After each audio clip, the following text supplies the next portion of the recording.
vocês? Espero que sim, eu estou bem. Estamos aqui para mais uma aula, que no caso será aula de Geografia e direcionada para os alunos do 7º ano, tá certo? E assim como nas aulas anteriores, sugiro que vocês peguem um caderno, peguem um livro, que nós vamos precisar, tá certo? Então bora lá começar a aula, mas antes disso, roda a vinheta. Anote o número. Então galera, bora lá começar a aula, mas antes de começar de fato, preciso falar uma coisa para vocês. Agora a gente está começando uma nova fase da nossa vida. E por que é que eu estou dizendo isso? Galera, a gente está começando hoje outro capítulo, tá? Vamos começar a discutir mais um capítulo, que no caso é o capítulo 3, que fala da formação do povo brasileiro, tá? Nesse primeiro momento, a gente vai procurar entender a composição da população brasileira, a gente vai discutir também um pouco a diversidade étnico-cultural do país, certo? Além disso, a gente vai falar também da mobilidade da população, a gente vai falar dos fluxos internos e externos, tá certo? Então, esse é um conteúdo que a gente vai explanar nesse capítulo. Show, galera? Então, de antemão, o que é que a gente sabe sobre a população brasileira? É reconhecidamente diversa, né, que tem características que expressam traços culturais e étnicos dos povos que a formaram, sem dúvida nenhuma. Então a gente está falando de população indígena, população de africanos, europeus e outros imigrantes, tá certo? Esses traços, eles estão presentes nas tradições culturais também, na gastronomia, nas religiões e de outras formas, tá certo? Então é isso que a gente vai conseguir perceber nesse capítulo que nós iremos iniciar hoje. Show? Então galera, de antemão, o que é que a gente precisa entender em relação à composição da população brasileira? A composição da população brasileira, ela é formada principalmente com base em 3 grupos étnicos, tá certo? Então a gente está falando dos indígenas, a gente está falando dos europeus também, tá? De diversas nacionalidades. E a gente fala também dos africanos, tá certo? Ao longo dos períodos históricos do Brasil, foram se somando outros grupos étnicos de imigrantes, a esses que já existiam, tá certo? Em relação ao início do processo de formação da população brasileira, a gente pode afirmar que, de fato, esse momento inicial começou em 1500, né, galera? No período da colonização, em que a gente teve o primeiro contato, principalmente dos portugueses e espanhóis, com os indígenas da América do Sul, tá certo? Então, aí foi a partir disso que se iniciou o processo de estruturação do território, de colonização, de ocupação, de escravidão também, tá certo? Que a gente sabe que de fato ocorreu, tá? E isso deu início também à formação do território nacional, tá? Num posterior momento, a gente começou a perceber uma inserção de outros grupos, tá? A gente pode falar dos holandeses, dos franceses e dos africanos de diversas etnias. Foi nesse período que a gente começou a ver os primeiros momentos de inferiorização cultural, né, galera? Que a gente sabe que a população negra africana, que eram escravos, e a população indígena, eles sofriam de fato com essa inferiorização cultural, que era realizada principalmente por parte dos colonizadores, né?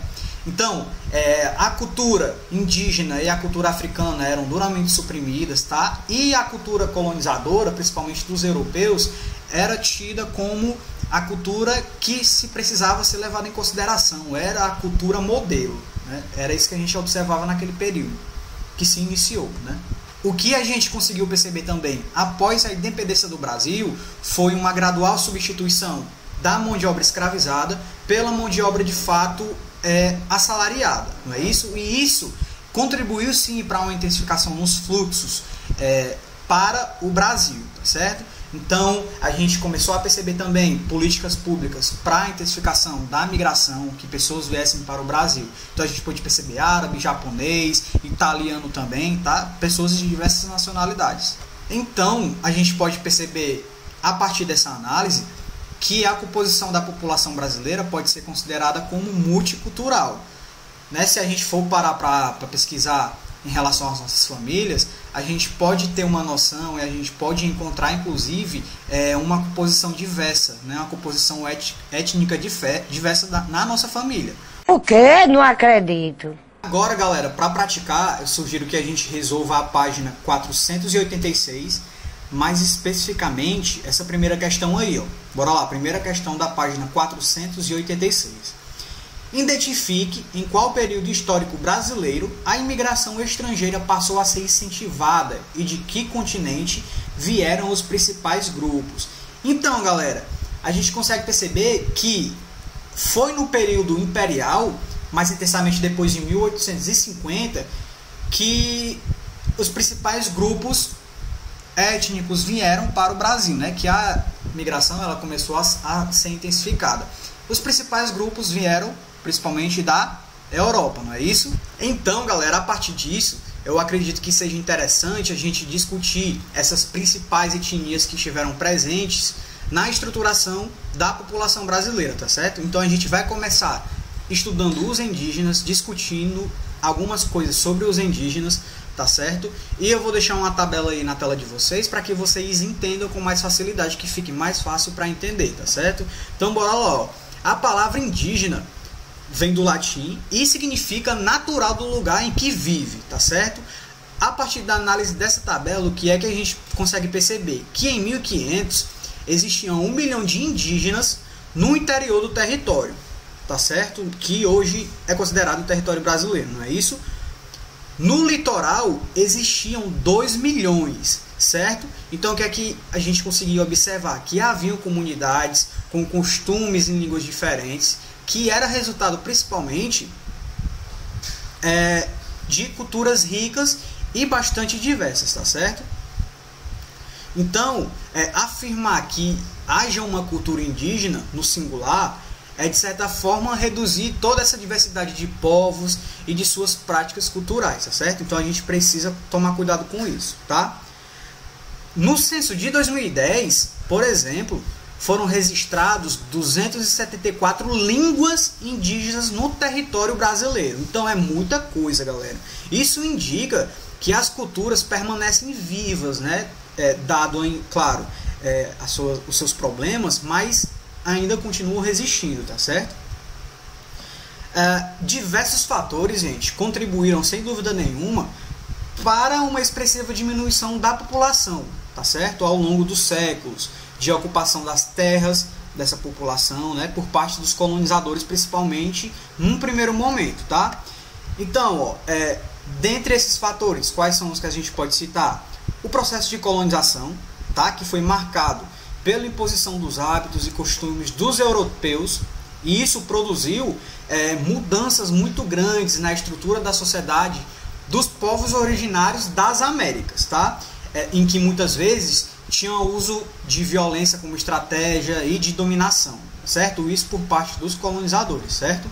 Então a gente pode destacar ainda que muitos indígenas acabaram por desenvolver problemas de saúde, fruto do contato com os europeus, não é isso? Que eventualmente, no caso dos europeus, portavam doenças que não existiam nas Américas, como o botulismo, a gripe, e que levavam a população indígena à morte, certo? O que foi que aconteceu em 1991? Não sei. O IBGE inseriu a perspectiva das pessoas entrevistadas se autodeclararem indígenas, tá certo? No momento anterior a 1991, só os pesquisadores do IBGE podiam declarar de fato se uma pessoa era ou não indígena, tá? Com essa perspectiva de autodeclaração, o número de indígenas cresceu muito, principalmente a partir de 1991, né, com a possibilidade de autodeclaração, certo? Aí vocês vão me perguntar, beleza, Wesley, e o censo de 2010? O que é que fala? O que é que mostra? Para a gente entender isso, eu vou deixar também aí na tela de vocês um quadro, certo? Então, galera, ó, segundo o censo de 2010, o que é que a gente tem?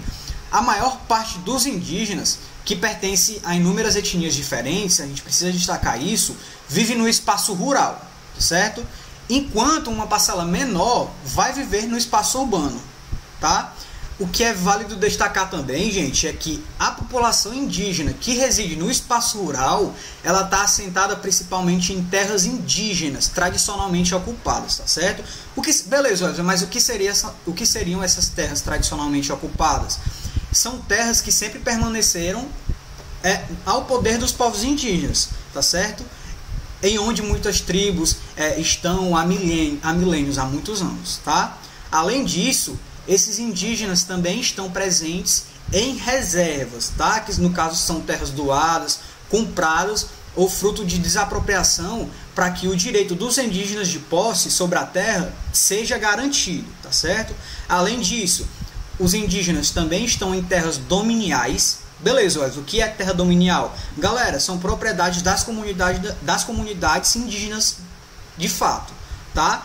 E as terras interditadas. Beleza, Wesley, são áreas de proteção de grupos indígenas que vivem isolados, tá? Sendo proibida a entrada e a circulação de outras pessoas que não sejam os indígenas, certo? Agora, galera, para a gente conseguir materializar e praticar, né, um pouco do conteúdo que foi visto até aqui, principalmente sobre os indígenas, eu sugiro que vocês abram o livro na página 489 para a gente resolver essa quarta questão aí bem facinho, ó. Então bora lá, a gente precisa analisar esse mapa aí que vai falar sobre as terras indígenas, tá certo? Então o que é que a quarta questão pede? Ó? Qual a região brasileira apresenta maior concentração de terras indígenas? E aí, galera, com base no mapa, o que é que a gente consegue entender? Qual é a principal região? Tá bem perceptível aí, ó.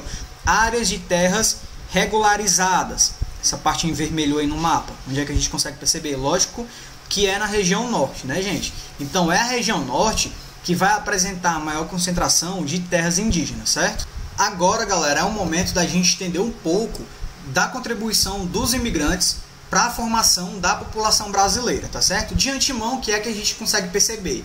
Que a contribuição dos imigrantes europeus foi muito grande na estruturação dessa população brasileira, com o objetivo de colonizar o território brasileiro, né? Explorou o território brasileiro, a gente conseguiu perceber isso a partir de uma leitura histórica, tá certo? Então foi a partir dos portugueses e dos espanhóis, a gente viu lá, né, numa discussão inicial, que eles deram início de fato a uma estruturação multiétnica da população brasileira, certo? E a gente viu também que a partir do fim da escravidão, uma imigração, ela de fato foi intensificada. Em relação às condições de vida dessa população migrante, a gente conseguiu perceber que não eram condições favoráveis, né, para essa população migrante, tá? Eles chegavam no Brasil e ocupavam postos de trabalho precário, tá certo? E além disso, as condições de moradia também não eram tão boas, tá? Mas mesmo assim, uma grande quantidade de imigrantes se direcionaram para o Brasil, principalmente a partir de políticas públicas por parte do país, por parte do Brasil em si, tá? E em um outro determinado momento também, essas políticas públicas eram direcionadas numa tentativa de embranquecer, tá? O contexto brasileiro e tentar apagar, de certa forma, as heranças africanas que existiam no país, certo? Já no século XX, a gente também conseguiu perceber uma forte imigração de indivíduos da Europa e da Ásia para o Brasil, tá? A gente sabe que durante o século XX a gente teve duas grandes guerras, Primeira Guerra Mundial, Segunda Guerra Mundial, e sem dúvida nenhuma esses indivíduos saíram do seu país de origem para tentar ter condições melhores de vida no Brasil, certo? Então eu vou deixar aí na tela de vocês um mapa dos principais núcleos de colonização estrangeira, tá certo?